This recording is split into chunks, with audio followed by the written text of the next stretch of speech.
Louis पोरिया, राइजोलोई, मूर श्रद्धा, मरोम जासीसु असम के governor Lakshman Prasad Acharya जी, मुख्यमंत्री हेमंता बिस्वा शर्मा जी, केंद्र में मेरे सहयोगी हमारे पूर्व मुख्यमंत्री सर्बानंद सोनोवाल जी, राम मोहन नायडू जी, मुरलीधर मोहोल जी, पवित्रा मार्गरेटे जी, असम सरकार के मंत्रीगण, अन्य महानुभाव, भाई और बहनों,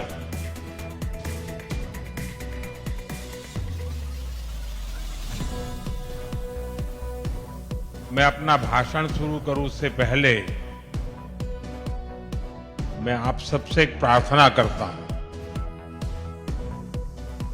ये आज विजय का आज का जो दिवस है एक प्रकार से विकास के उत्सव का दिवस है और ये सिर्फ असम नहीं, पूरे नॉर्थ ईस्ट के विकास का उत्सव है। और इसलिए मेरी आपसे प्रार्थना है कि अपना मोबाइल फोन निकालिए, उस पर फ्लैश लाइट चालू कीजिए और सबके सब इस विकास उत्सव में भागीदार बनिए। हर एक के मोबाइल फोन का लाइट जलना चाहिए। देखिए तालियों की गूंज से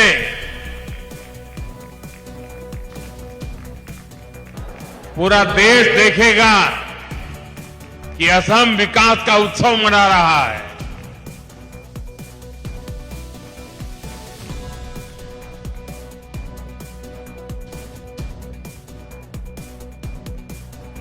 जब विकास का प्रकाश पहुंचता है तो जिंदगी की हर राह नई ऊंचाइयों को छूने लग जाती है। बहुत बहुत धन्यवाद सबका।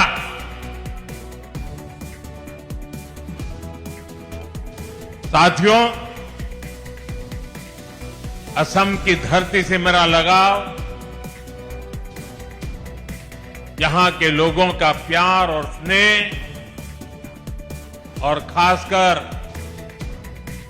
असम और पूर्वोत्तर की मेरी माताओं बहनों का अपनापन, ये मुझे निरंतर प्रेरित करते हैं, पूर्वोत्तर के विकास के हमारे संकल्प को ताकत देते हैं। मैं देख रहा हूं आज एक बार फिर असम के विकास में नया अध्याय जुड़ रहा है और ऐसे में भारत रत्न भूपेन दा की पंक्तियां बहुत सटीक हो जाती है। लुइदोर पार जिलिकाई टूली बोलोई आमी प्रतिज्ञाबद्ध आमी संकल्पबद्ध, यानी लुइत नदी का तट उज्जवल होगा, अंधकार की हर दीवार टूटेगी और ये होकर रहेगा, यही हमारा संकल्प है, यही हमारी प्रतिज्ञा है। साथियों, भूपेन दा की ये पंक्तियां केवल एक गीत नहीं थी, ये असम को प्यार करने वाली हर महान आत्मा का संकल्प था। और आज ये संकल्प हमारे सामने सिद्ध हो रहा है। जैसे असम में विशाल ब्रह्मपुत्र की धाराएं कभी नहीं रुकती, वैसे ही बीजेपी की डबल इंजन सरकार में यहां विकास की धारा भी अनवरत बह रही है। आज लोकप्रिय गोपीनाथ बोरदोलोई एयरपोर्ट के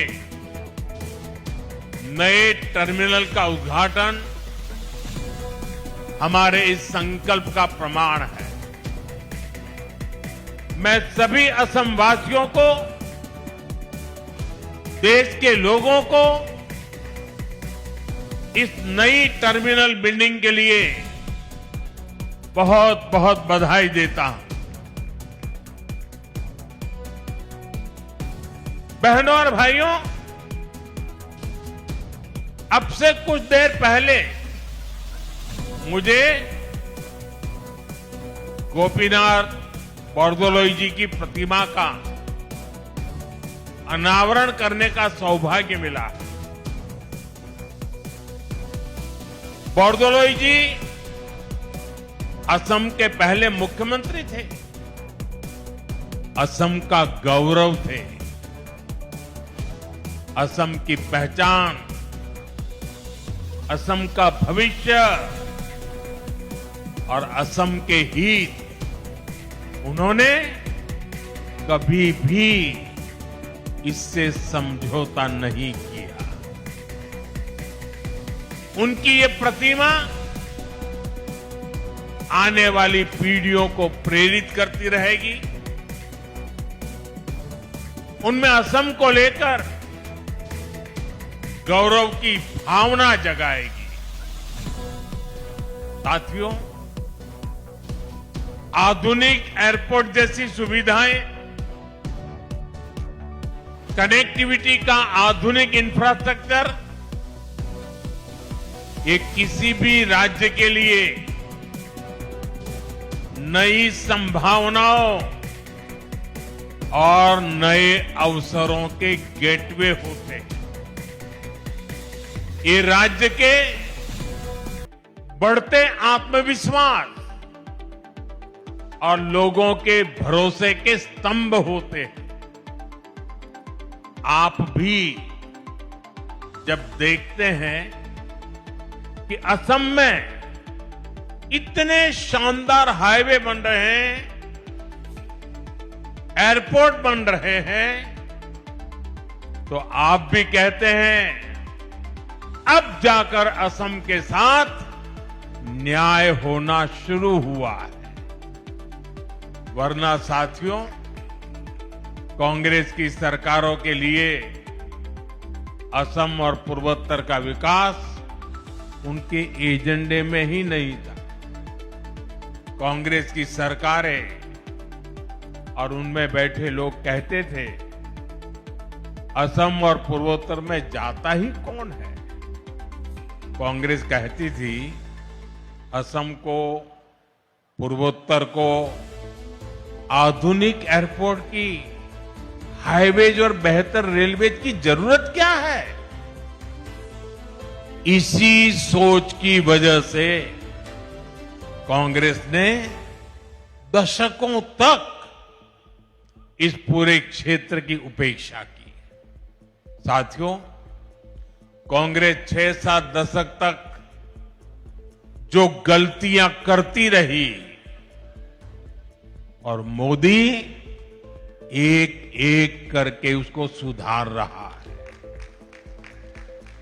मोदी कहता है, कांग्रेस वाले नॉर्थ ईस्ट जाए या न जाए, मुझे तो नॉर्थ ईस्ट और असम आते ही अपने लोगों के बीच होने का एहसास होता है।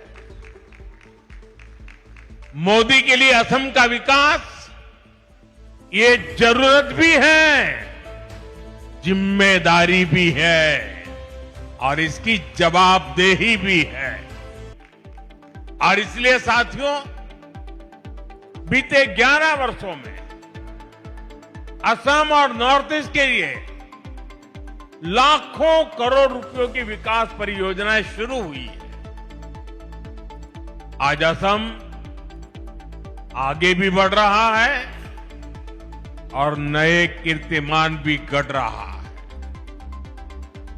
मुझे जानकर अच्छा लगा कि असम भारतीय न्याय संहिता लागू करने में देश में नंबर 1 राज्य बना है।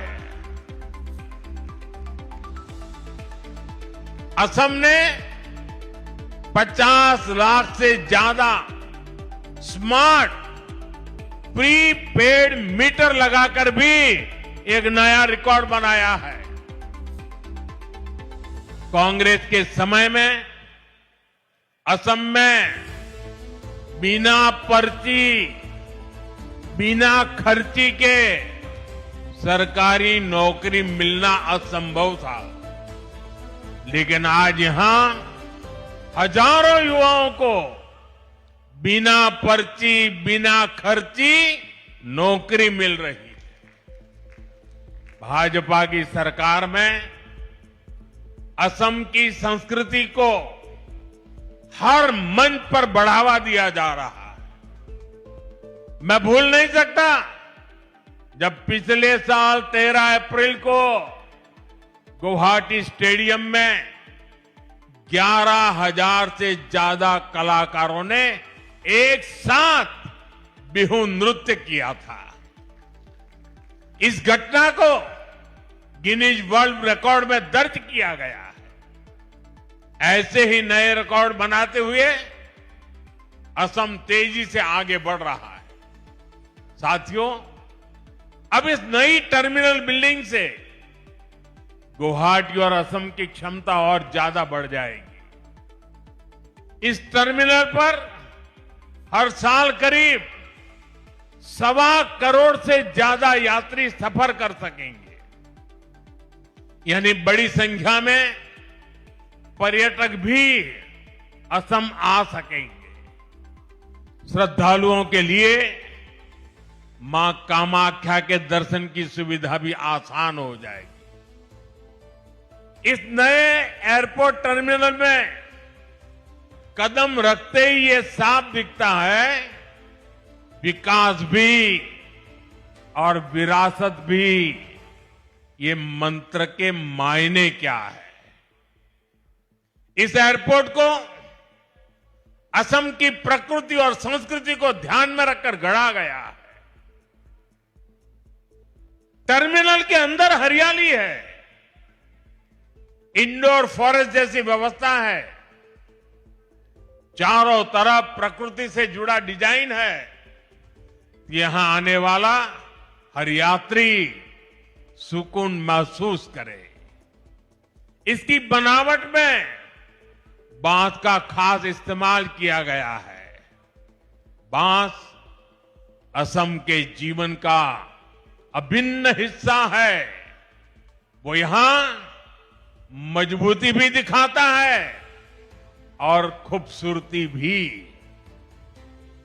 और दिल्ली में बैठे हुए भूतकाल की सरकारों को ये बंबू क्या है इसकी पहचान भी नहीं थी।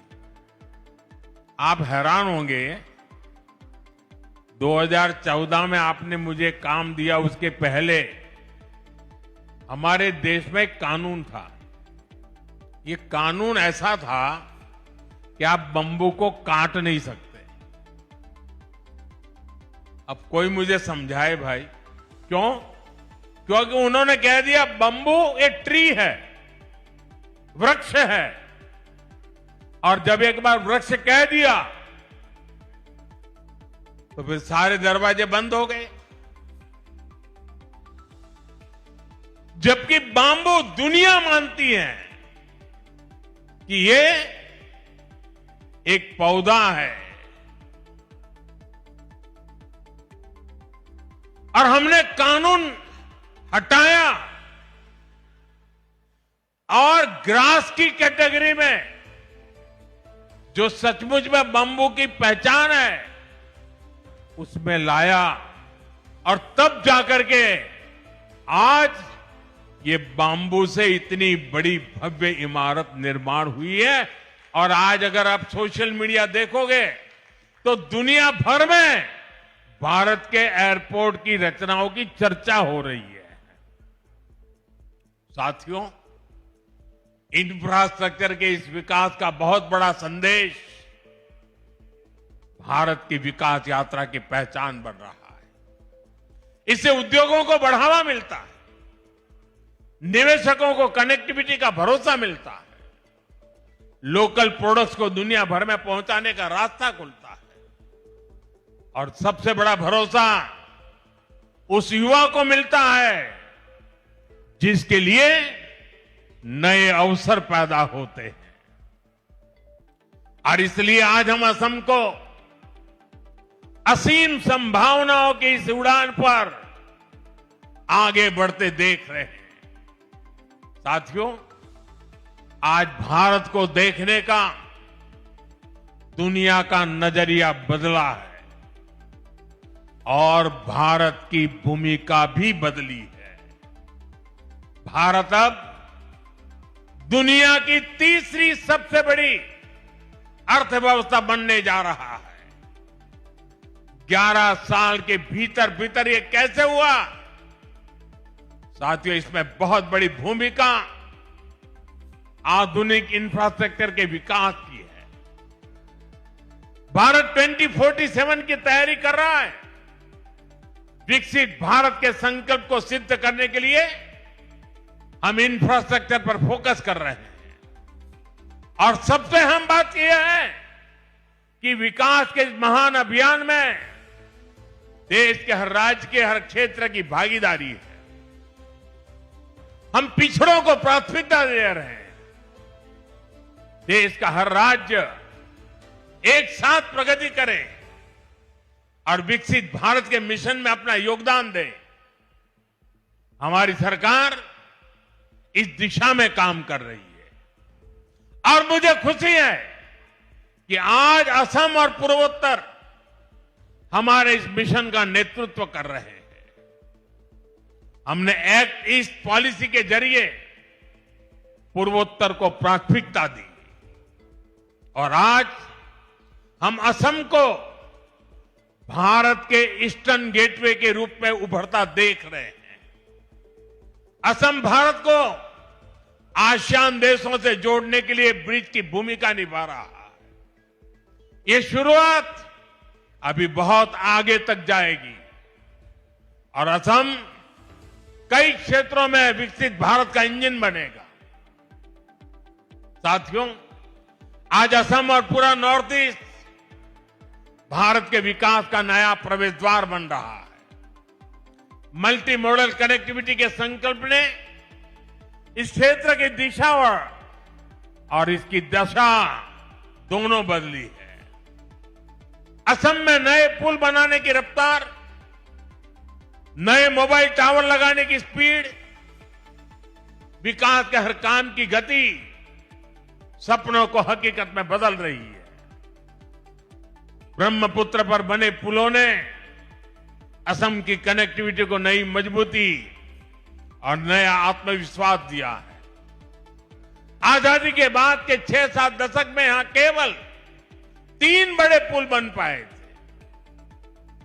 लेकिन पिछले 1 दशक में 4 नए मेगा ब्रिज पूरे किए गए हैं। इनके अलावा कई ऐतिहासिक परियोजनाएं आकार ले रही हैं। बोगीबील और ढोला सदिया जैसे सबसे लंबे पुलों ने असम को रणनीतिक रूप से और अधिक सशक्त बना दिया है। रेलवे कनेक्टिविटी में भी एक क्रांतिकारी बदलाव आया है। बोगीबील ब्रिज के शुरू होने से अपर असम और देश के बाकी हिस्सों के बीच की दूरी सिमट गई है। गुवाहाटी से न्यू जलपाईगुड़ी तक चलने वाली वंदे भारत एक्सप्रेस ने यात्रा के समय को कम कर दिया है। देश में वाटरवेज के विकास का फायदा भी असम को मिल रहा है। कार्गो ट्रैफिक में 140% की बढ़ोतरी हुई है।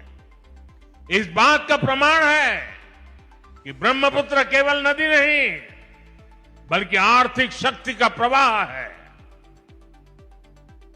पान्नू में पहली शिप रिपेयर सुविधा विकसित हो रही है। वाराणसी से डिब्रूगढ़ तक चलने वाली गंगा विकास क्रूज को लेकर उत्साह है। इसे north east global cruise tourism के मानचित्र पर स्थापित हो गया है।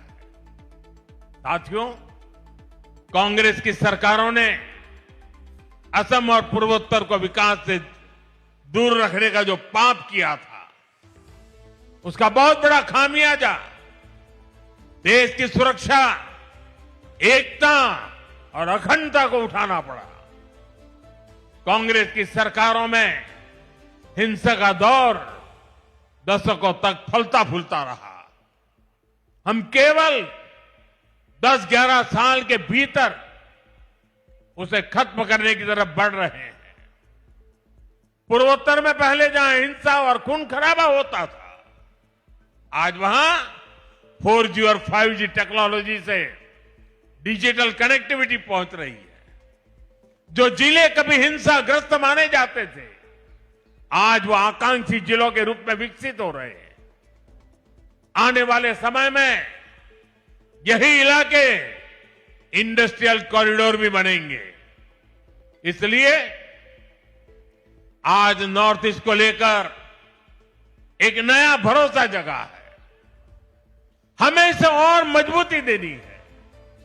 साथियों, हमें असम और पूर्वोत्तर के विकास में कामयाबी इसलिए भी मिल रही है कि हम इस क्षेत्र की पहचान और संस्कृति की सुरक्षा कर रहे हैं। कांग्रेस ने एक और पाप किया था। उसने यहां की पहचान को मिटाने की साजिश की थी। और यह षड्यंत्र केवल कुछ वर्षों का नहीं है। कांग्रेस के इस पाप की जड़ें आजादी के पहले से जुड़ी है। वो समय जब मुस्लिम लीग और अंग्रेजी हुकूमत मिलकर भारत के विभाजन की जमीन तैयार कर रहे थे, उस समय असम को भी अविभाजित बंगाल का यानी ईस्ट पाकिस्तान का हिस्सा बनाने की योजना बनाई गई थी। कांग्रेस उस साजिश का हिस्सा बनने जा रही थी। तब बोरदोलोई जी अपनी ही पार्टी के खिलाफ खड़े हो गए थे। उन्होंने असम की पहचान को खत्म करने के इस षड्यंत्र का विरोध किया और असम को देश से अलग होने से बचा लिया। भाजपा पार्टी हमेशा पार्टी लाइन से ऊपर उठकर हर देशभक्त का सम्मान करती है। अटल जी के नेतृत्व में जब भारतीय जनता पार्टी की सरकार आई, तब उन्हें भारत रत्न दिया गया। भाइयों बहनों, बोरदोलोई जी ने आजादी के पहले तो आसाम को बचा लिया था, लेकिन उनके बाद कांग्रेस ने फिर से असम विरोधी और देश विरोधी काम शुरू कर दिए। कांग्रेस ने अपना वोट बैंक बढ़ाने के लिए मजहबी तुष्टीकरण के षड्यंत्र रचे। बंगाल और असम में अपने वोट बैंक वाले घुसपैठियों को खुली छूट दी गई है। यहां की डेमोग्राफी को बदला गया है। इन घुसपैठियों ने हमारे जंगलों पर कब्जा किया, हमारी जमीनों पर कब्जा किया। इसका नतीजा यह हुआ कि पूरे असम की सुरक्षा और पहचान दांव पर लग गई है। साथियों, आज हेमंता जी की सरकार और उनकी टीम के सभी साथी बहुत मेहनत से असम के संसाधनों को इस गैर कानूनी और देश विरोधी अतिक्रमण से मुक्त करा रही है। असम के संसाधन असम के लोगों के काम आए, इसके लिए हर स्तर पर काम हो रहा है। केंद्र सरकार ने भी घुसपैठ रोकने के लिए सख्ती की है। अवैध घुसपैठियों को बाहर निकालने के लिए उनकी पहचान भी कराई जा रही है। लेकिन भाइयों बहनों, कांग्रेस पार्टी और इंडी गठबंधन के लोग खुलकर देश विरोधी एजेंडों पर उतर आए हैं। देश का सुप्रीम कोर्ट तक घुसपैठियों को बाहर करने की बात कर चुका है, लेकिन ये लोग घुसपैठियों के बचाव में बयानबाजी कर रहे हैं। इनके वकील कोर्ट में घुसपैठियों को बचाने की पैरवी कर रहे हैं। चुनाव आयोग निष्पक्ष चुनाव के लिए एसआईआर की प्रक्रिया कर रहा है, तो इन लोगों को देश के हर कोने में तकलीफ हो रही है। ऐसे लोग असमिया भाई बहनों के हितों को नहीं बचाएंगे। ये लोग आपकी जमीन और जंगलों पर किसी और का कब्जा होने देंगे। इनकी देश विरोधी मानसिकता पुराने दौर की हिंसा और अशांति वाले हालात पैदा कर सकती है। और इसलिए मेरे आसाम के भाई बहन, हमें बहुत सावधान रहना है। जिस असम की अस्मिता के लिए बोरदोलोई जी जैसे लोगों ने जीवन भर अपना सब कुछ न्यौछावर किया, हमें उसकी रक्षा करनी है। असम के लोगों को एकजुट रहना है। हमें असम के विकास को डिरेल होने से बचाना है। कांग्रेस के षड्यंत्रों को पल पल कदम कदम पर विफल करते रहना है। साथियों, आज दुनिया भारत की ओर उम्मीद से देख रही है। भारत के भविष्य का नया सूर्योदय पूर्वोत्तर से ही होना है। इसके लिए हमें साथ मिलकर अपने सपनों के लिए काम करना होगा। हमें असम के विकास को सबसे आगे रखकर चलना होगा। मुझे विश्वास है हमारे सामूहिक प्रयास असम को नई ऊंचाई पर ले जाएंगे। हम विकसित भारत के सपने पूरा करेंगे और विकसित असम से विकसित भारत का रास्ता बनने वाला है। इसी कामना के साथ मैं एक बार फिर नए टर्मिनल की बधाई देता हूं। आप सबका बहुत बहुत धन्यवाद। मेरे साथ बोलिए, वंदे वंदे वंदे वंदे वंदे वंदे वंदे।